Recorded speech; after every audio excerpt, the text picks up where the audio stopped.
চিন্তা চেতনা মাথায় নিয়ে বক্তা দেখতে আসি ঠিকই, কিন্তু ফজরের নামাজ পড়ি না। যে ফজরের নামাজ পড়ে না, এ অন্যান্য ওয়াক্তেও নামাজ পড়ে না। যার ফজরের নামাজ ঠিক থাকে, তার অন্যান্য নামাজও ঠিক থাকে। কোনো এক সালাফ বলেছিলেন যে আপনি যদি কারো দিনদারি দেখতে চান, মানে তার দিনদারির অবস্থা কি, এটা পরীক্ষা করতে চান, তাহলে দেখবেন তার নামাজের হালত কি। যদি সে নিয়মিত নামাজ পড়ে সঠিক সময়ে, তাইলে বুঝবেন দিনের অন্যান্য কাজগুলো সে সুন্দরভাবে করে। আদব, আখলাক, মুআমালাত, মুআশারাত, ওগুলোও তার ভালো। আর যদি নামাজের ক্ষেত্রে গাফলতি, তাইলে বুঝবেন অন্যান্য ক্ষেত্রেও গাফলতি। তো নামাজ আমরা সময় মতো পড়বো তো ইনশাআল্লাহ। লক্ষ টাকার চাকরি করা, এটা কি সফলতা? আল্লাহ কি বলছেন? ইন্না আক্রামাকুম ইনদাল্লাহি আতকাকুম। যে ব্যক্তি আল্লাহকে ভয় করলো, সেই আল্লাহর কাছে সম্মানী। সুবহানাল্লাহ। কোনো ব্যক্তি রিক্সাওয়ালা হতে পারে, দিন মজুর হতে পারে, দিন আনে দিন খায়, অথচ আল্লাহর হুকুম মানে, নামাজ পড়ে, বউকে পর্দায় রাখে, হালাল হারাম বেঁচে চলে।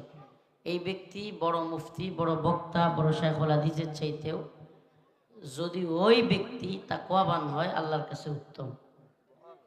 যে ব্যক্তি তাকওয়াবান নয় কিন্তু বড় মুফতি, বড় শাইখুল হাদিস, বড় বক্তা, কিন্তু রিক্সাওয়ালা যদি তাকওয়াবান হয়, আল্লাহর কাছে ওই তাকওয়াবান রিক্সাওয়ালার মূল্য বেশি। সুবহানাল্লাহ। প্রিয় উপস্থিতি, সফলতা আমরা কিভাবে পাইতে পারি? এই দুনিয়া মুমিনের সফলতার চূড়ান্ত জায়গায় না। আল্লাহ বলতেছেন, ফামান যুহজিহা আনিন নার ওয়া উদখিলাল জান্নাতা ফাকাদ ফাজ।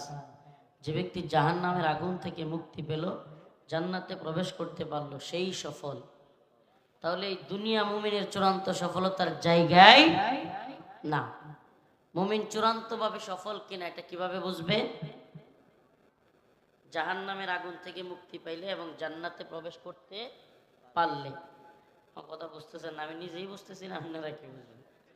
মানে শরীরের হালত আমি নিজেই বুঝতেছি না, কিন্তু চেষ্টা করতেছি উম্মতকে একটু মানে কথা বলার চেষ্টা করতেছি, কিন্তু পারতেছি না। আপনারা কি বলবো? এই যে হই হুল্লোড়, গাড়ি থেকে নামার সময় চাপাচাপি, আপনারা তো একদিন, আমাদের তো প্রতিদিন। এটা কি একটা অবস্থা! হাজার হাজার মানুষের ভিড় দিয়া ঠেলা ঠেলি ধাক্কা দেখি, মাঝে মাঝে নাকের মধ্যে ধরে রাখি, কখন যে কার হাত এসে নাকের মধ্যে লাগে, এই টেনশনে মাঝে মাঝে চাইপা নাক ধরে রাখি। এখন আপনারা কিছুদিন আগে দেখছিলেন আল্লামা মামুনুল হক হাফিজাহুল্লাহ, এক ছেলের